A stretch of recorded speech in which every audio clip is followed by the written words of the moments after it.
Well, most of the region saw heavy rain last night and we saw small stream flooding, but as predicted, we haven't seen any major river flooding. But are we prepared for a major flood? We spoke to local emergency managers to find out more. After last night's heavy rain, some smaller streams overflowed their banks. This is a look at the Fern Ridge bike path running through downtown Eugene. Some rivers, like the Marys River, Tualatin River, and Nehalem River, are in action stage, but not expected to reach flood stage. But the question is, are we prepared for the possibility of flooding? I watch river forecasts.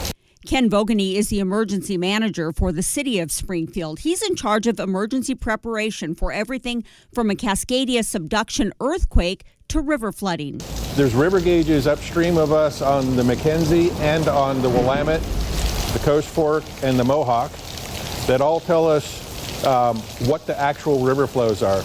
He says the Army Corps of Engineers built dams and levees along the McKenzie River to control flooding in the early 1960s, and since then there have only been two major floods in 1964 and 1996.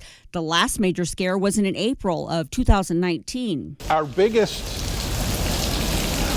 threat to the community of Springfield is going to be the Cascadia subduction zone earthquake.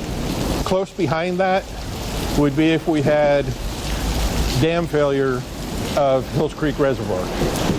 A Hills Creek Reservoir dam failure, if the reservoir is full, would inundate nearly all of Springfield with floodwater. There would be emergency messaging from Lane County alerts, and they would coordinate with local churches or schools to use as evacuation locations. We do have some locations that we're more concerned about than others.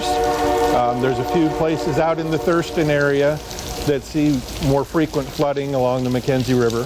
If a major flood were to happen, the state emergency managers have a plan mapped out to help us at the local level.